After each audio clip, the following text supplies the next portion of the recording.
આજે ઝાંસી કી રાણી લક્ષ્મીબાઈ અને રાષ્ટ્રની પ્રથમ મહિલા પ્રધાનમંત્રી ઇન્દિરા ગાંધીની જન્મ જયંતિ નિમિત્તે વડોદરા શહેર કોંગ્રેસ કાર્યાલય ખાતે પુષ્પાંજલિ અર્પણ કરવામાં આવી। વડોદરા કોંગ્રેસ દ્વારા કોંગ્રેસ કાર્યાલય ખાતે પુષ્પાંજલિ અર્પણ કરવામાં આવી। આજે ઝાંસી કી રાણી લક્ષ્મીબાઈ અને રાષ્ટ્રના પ્રથમ મહિલા પ્રધાનમંત્રી ઇન્દિરા ગાંધીની જન્મ જયંતિ નિમિત્તે વડોદરા શહેર કોંગ્રેસ દ્વારા કોંગ્રેસ કાર્યાલય ખાતે પુષ્પાંજલિ અર્પણ કરવામાં આવી। પૂર્વ પ્રધાનમંત્રી ઇન્દિરા ગાંધીનો જન્મ 19 નવેમ્બર 1970 રાજનીતિક રૂપથી પ્રભાવશાળી નહેરુ પરિવારમાં થયો હતો। એમના પિતા જવાહરલાલ નહેરુ અને માતા કમલા નહેરુ હતી। ઇન્દિરા ગાંધી વર્ષ 1966 થી 1977 સુધી સતત 3 વખત ભારત ગણરાજ્યની પ્રધાનમંત્રી રહ્યા અને ત્યારબાદ ચોથી વખત 1980 થી લઈને 1984માં એમની રાજનૈતિક હત્યા સુધી ભારતની પ્રધાનમંત્રી રહ્યા હતા।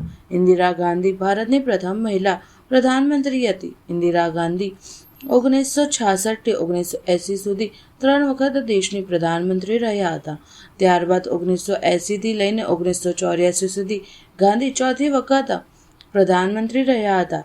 આજે પૂર્વ વડાપ્રધાન સ્વર્ગસ્થ ઇન્દિરા ગાંધીની જન્મ જયંતિ નિમિત્તે તેમને પુષ્પાંજલિ અર્પણ કરી વડોદરા શહેર કોંગ્રેસ સમિતિના પ્રમુખ ઋત્વિક જોશીએ જણાવ્યું હતું કે હંમેશને માટે એમની યાદોને ભૂલી શકાય તેમ નથી। આઝાદીની લડાઈથી લઈ સ્વતંત્રતા સુધી ઇન્દિરા ગાંધી આ દેશમાં મહત્વનું યોગદાન રહેલું છે। 16 વર્ષ સુધી ભારત દેશના પ્રધાનમંત્રી રહી આ દેશની અંદર સામાજિક, આર્થિક અને રાજનીતિકમાં તેમની ઉન્નતિનું કાર્ય કરેલું છે। પાકિસ્તાન જેવા દેશને વિભાજન કરી ભારત દેશના સહયોગથી બાંગ્લાદેશને નવો બનાવવાનું કાર્ય કર્યું અને સમગ્ર વિશ્વમાં એક લોખંડી મહિલા તરીકે તેમનું નામ ફલિત થયું। ત્યારે આજે રાષ્ટ્રના પ્રથમ મહિલા વડાપ્રધાન ઇન્દિરા ગાંધીની જન્મ જયંતિ નિમિત્તે વડોદરા શહેર કોંગ્રેસ સમિતિ દ્વારા કોંગ્રેસ કાર્યાલય ખાતે પુષ્પાંજલિ અર્પણ કરવામાં આવી હતી। આ કાર્યાલયમાં વડોદરા શહેર કોંગ્રેસ સમિતિના પ્રમુખ ઋત્વિક જોશી, વિપક્ષના નેતા ચંદ્રકાંત શ્રીવાસ્તવ, સ્થાનિક નગરસેવકો અને કોંગ્રેસના કાર્યકર્તાઓએ પુષ્પાંજલિ અર્પણ કરવામાં આવી હતી। આજ રોજ દેશના સ્વર્ગીય વડાપ્રધાન ઇન્દિરાજી ગાંધી અને રાણી લક્ષ્મીબાઈ ઝાંસીની રાણી આ બંને વીરાંગનાઓ બે મહાન વિભૂતિઓ કે જેનું આ દેશ માટે બહુ મોટું યોગદાન સિંહ ફાળો। 1857ના વિપ્લવમાં રાણી ઝાંસીની રાણી લક્ષ્મીબાઈએ કે જેમના માટે કહેવાય કે ખૂબ લડી મર્દાની वो तो ઝાંસી વાલી રાણી थी અને જેમણે અંગ્રેજોને કીધેલું કે મેં મેરી ઝાંસી નહીં દૂંગી અને અંગ્રેજોને જેમને ધૂળ ચટાડી જેમને એમનું શૌર્ય રણભૂમિ બતાવ્યું એવી રાણી લક્ષ્મીબાઈની આજે જન્મજયંતિ અને સાથે સાથે આ દેશમાં પ્રથમ મહિલા વડાપ્રધાન રહી ચૂકેલા અને દેશની અંદર ભારત દેશમાં વડાપ્રધાન તરીકે એમના સમયગાળામાં એમને જે આ દેશ માટે કાર્યો કર્યા, હરિત ક્રાંતિ હોય, શ્વેત ક્રાંતિ હોય કે મહિલાઓની સશક્તિકરણની વાત હોય, બેન્કોના રાષ્ટ્રીયકરણની વાત હોય કે આ દેશમાં આજે પણ દેશની પ્રજા જે યોજનાઓનો લાભ લઈ રહી છે એ તમામ યોજનાઓ જે કહેવાય કે દીર્ઘદ્રષ્ટિ એવા સ્વર્ગીય ઇન્દિરાજી ગાંધી એક જવાબદાર માતા તરીકેની નિભાવી જવાબદારી, એક પુત્રી તરીકેની જવાબદારી નિભાવી અને એક પ્રધાનમંત્રી તરીકેની પણ જવાબદારી જેમને નિભાવી। ત્યારે આજે આ બંને મહાન વીરાંગનાઓની જન્મજયંતિ નિમિત્તે વડોદરા શહેર કોંગ્રેસ દ્વારા આજે એમને નમન કરવામાં આવે છે, યાદ કરવામાં આવે છે।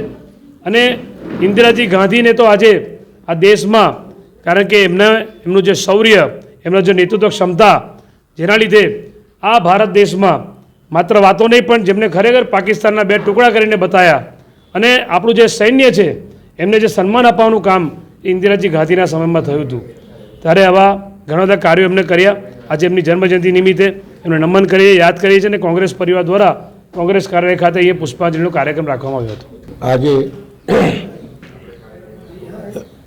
વીરાંગના લક્ષ્મીબાઈનો જન્મદિવસ છે ને આજે દેશના ભૂતપૂર્વ પ્રધાન સ્વર્ગીય ઇન્દિરાજીનો પણ આજે જન્મદિવસ છે। બંને મહિલા હતી, એક આઝાદીની લડાઈની ચિંગારી, પહેલી આઝાદીની લડાઈની ચિંગારી જેને કહેવાય કે મેરી ઝાંસી નહીં દૂંગી એ વાત કરીને દેશ માટે મરી મીઠવું એ સબક લોકોને આપ્યું. અને એમની ગાથાઓ, એમની વાર્તાઓ સુભદ્રા કુમારી ચૌહાણે પ્રસ્તુત જે કરી છે कि सिंहासन हिल उठे राजवंशों ने भृति तानी थी, बूढ़े भारत में भी आई फिर से नई जवानी थी, नकली युद्ध व्यूह की रचना और खेलना खूब शिकार, सैन्य घेरना दुर्ग तोड़ना, ये थे उसके प्रिय खिलवाड़.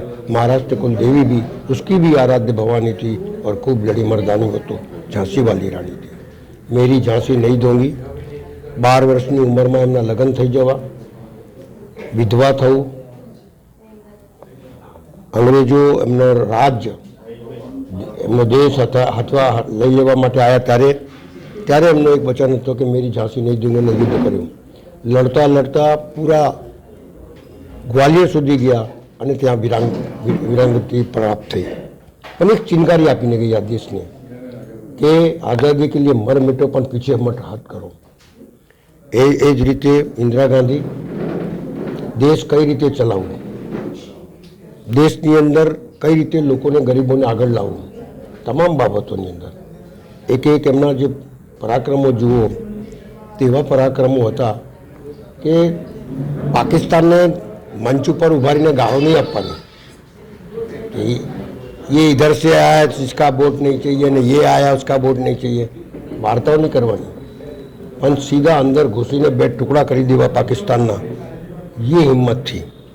અને એમને વિરોધ પક્ષના नेता अटल बिहारी वाजपेयी ने कहा था कि ये दुर्गा का स्वरूप है.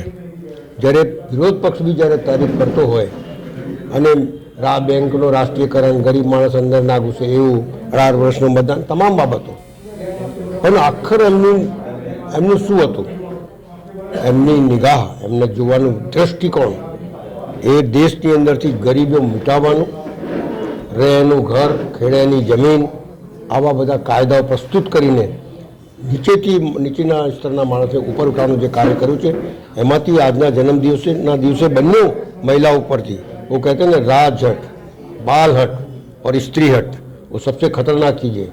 સ્ત્રી જ્યારે એક વખત નક્કી કરી લે કે મારે કરવું છે ત્યારે કરીને બતાડે છે. અને એમાંથી એ જ શીખવું જોઈએ કે મહિલાઓને તમે આગળ લાવશો તો દેશ બી મજબૂત થશે, નિર્ણય પણ મજબૂત થશે. એટલે મારું માનવું છે કે જે રીતે એ લોકો લડાઈ અને જે રીતે દેશ ચલાવીને ગયા એમાંથી કંઈ શીખવા જેવું એ જ છે કે મહિલાઓના સશક્તિકરણ નહીં, ખરેખર એમને કંઈ આપવું જોઈએ જેથી આ દેશ મજબૂત થશે અને આગળ વધશે, એવું મારું સ્પષ્ટ માનવું છે.